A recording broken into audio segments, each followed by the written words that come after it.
Well, welcome to this week's Walk Through Voices from Walk Through the Bible. We're reading with you through the Daily Walk reading schedule. Maybe you're listening to the Daily Walk podcast, or you just tuned in. And what we're doing is going through the entire Bible this year. And for the month of June, we are reading through the book of Psalms. And this is our second week. We're reading from Psalm 25 to Psalm 59. This week. As you read the Psalms, it's almost a bit of an emotional roller coaster as you follow along in the Psalms. There's highs and there's lows and there's all sorts of emotions and feelings and experiences that the psalmist record. In his book, Simply Christian, N.T. Wright said this about the Psalms. He says, they are inexhaustible and desire to be read, said, sung, chanted, whispered, learned by heart, and even shouted from the rooftops. They express all of the emotions we are ever likely to feel, including some we hope we may not, and lay them raw and opened in the presence of God. I find that to be a helpful summarization of often what we feel and experience as we read through the Psalms. It is a privilege to have these poems and songs in our Bible to help us express those feelings and emotions to God. But reading the Psalms, because of that, can also be a bit perplexing. And sometimes reading the Psalms can be intimidating. What do we do with them? How do we read them? How do we apply them to our lives? Usually in these Walk Through Voices, our team from Walk Through is sharing something more devotional about what we're reading and experiencing as we read God's Word with you this year through the whole Bible. This week I want to do something a little bit different. I want to just share 5 very specific tips as you read the Psalms that I hope will be helpful. Five tips for reading and understanding and applying the Psalms in our life. We're going to spend this entire month reading the Psalms together, and I thought that these tips might be helpful to you as we read them this month. So 5 tips to help you read the Psalms. Number 1, see the big picture. See the big picture. It's very easy when we read the Psalms to see a line, a verse, just one few words that's where we get stuck. And to see just a verse rather than to see the psalm. But often the psalm should be read in their entirety. And you're going to read through the entire psalm, but I would encourage you to not get too stuck on a specific verse and see that verse in isolation of the entire psalm. Here's an example of what I mean. Psalm chapter 42. This is a very familiar verse to many of us. Psalm 42, verse 1. As the deer pants for streams of water, so my soul pants for you, my God. That's a familiar line to many of us. It's one of those lines that we, write on a Post-it note and stick on our desk, and we commit that to memory. But we can't just read verse 1 without reading the rest of Psalm 42. And in fact, verse 9 says, I say to God, my rock, why have you forgotten me? Why must I go about mourning, oppressed by my enemy? My bones suffer in mortal agony as my foes taunt me, saying to me all day long, where is your God? Those are 2 very different expressions, different feelings, different emotions that are expressed in this single psalm. And my point is, as we try to understand the psalm, don't just get stuck on a single verse that sounds like something we might want to commit to memory, but rather read the psalm in its entirety and try to understand, what is the psalmist trying to communicate in the totality of the psalm? You'll see often the movement or the tone of the psalmist change. The psalm may begin with despair and agony and then end with rejoicing and celebration. And it's helpful to say, what changed in the mind or the thinking of the psalmist? So read the psalm, seeing the big picture. Second tip, pay attention to the patterns. Because the psalms are poetry, you'll often see patterns. You'll see parallelisms throughout the Psalms, two lines beside each other that say the same thing or that say different things. And those parallelisms will often help us understand points that the psalmist is making. There's often a structure to the entire psalm, and trying to step back and say, how is this psalmist communicating what he's communicating in the structure of what he writes? Over in Psalm chapter 37, you see some examples of structure, parallelisms of Psalm 37, verse 1. Do not fret because of those who are evil, or be envious of those who do wrong. He says the very same thing in those two lines, just using different words.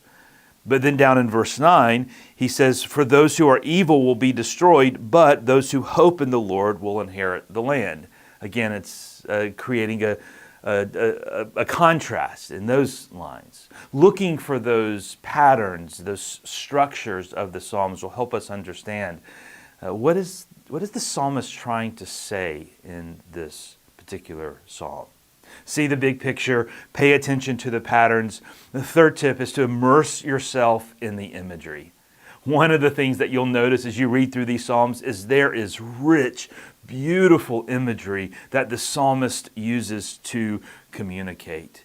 And I would encourage you just to take some time to think, what is it about this image that the psalmist is using that we should pay attention to? Here in Psalm 37, back at verse 1, do not fret because of those who are evil, or be envious of those who do wrong. Verse 2, for like the grass, they will soon wither. Like green plants, they will soon die away. What a captivating image that is. Those who are evil, those who do wrong, we could be envious of them because of what they have, or their status, or their positions, or their wealth. And the psalmist says, but don't be envious of them. Though they may look green and beautiful right now, a day is coming where, just like grass, that will wither away, like a green plant. It may look good now, but soon it will turn brown, and it will die and be turned to nothing. What a powerful image that is. This morning I was reading in Psalm chapter 57, Psalm 57, verse 1. The psalmist uses this imagery of wings. He says, have mercy on me, my God, have mercy on me, for in you I take refuge. I take refuge in the shadow of your wings. What a powerful image that is, to think about God with these giant outstretched wings, and He uses those wings to cover us, to protect us, to guard us. Just immerse yourself in the imagery of these Psalms. The fourth tip to read the Psalms is to break the silence. You know, I know if you're like me and you're reading through our daily Walk Bible reading schedule, often you may be in your office or in your living room or sitting at your kitchen table, and you read the assigned reading schedule chapters that day, and you're probably reading them quietly to yourself, silently. That's how most of us read things. But the Psalms, most of them were not meant to be read silently. In fact, Psalm 57, where we just talked about the shadow of God's wings, there's a notation at the very beginning of the psalm, for the director of music, to the tune of Do Not Destroy of David, Miktam, when he had fled from Saul into the cave. Now, I don't know what the tune of Do Not Destroy sounded like to the ancient Hebrew, but clearly this was a song. It told us what the tune was like. It was not intended to be read silently. It was written to be sung out loud.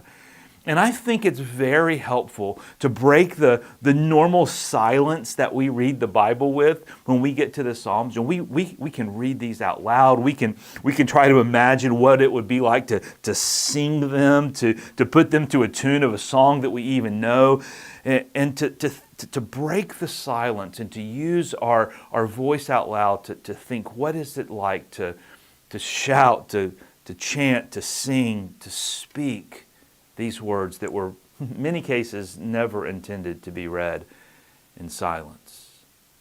So see the big picture, pay attention to the patterns, immerse yourself in the imagery, break the silence. And the fifth tip that I would offer you is to linger a little bit longer. To linger a little longer in the Psalms. Last night I was traveling for Walk Through, and my flight was delayed by several hours, and I got home a lot later than I wanted to, and I was going to get home and then eat supper, but I ended up not getting food before I got on the plane because of the delay, and I got home and it was late, and I was trying to rush to the house to get home and hadn't eaten, so I pulled off the interstate and went through a fast food drive-through, and I just sort of scarfed down a meal. It was just because I was hungry, and it was a purely utilitarian exercise to get myself fed.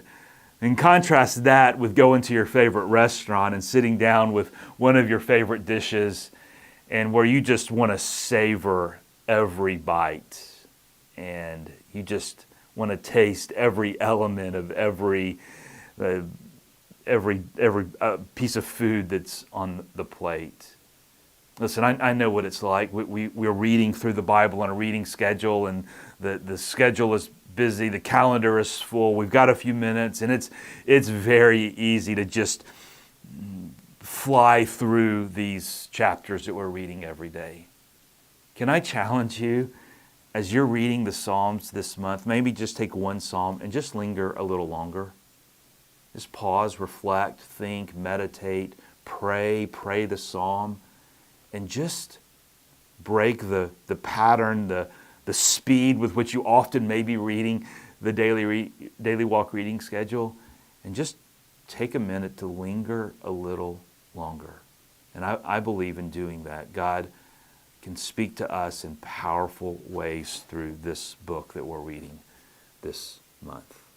Well, listen, I hope those tips are helpful to you as you are reading with us the book of Psalms this month. But more than I hope the tips are helpful, I hope that you will not miss an opportunity to spend time with God this month, reading and reflecting in this book of the Psalms. We'll see you soon.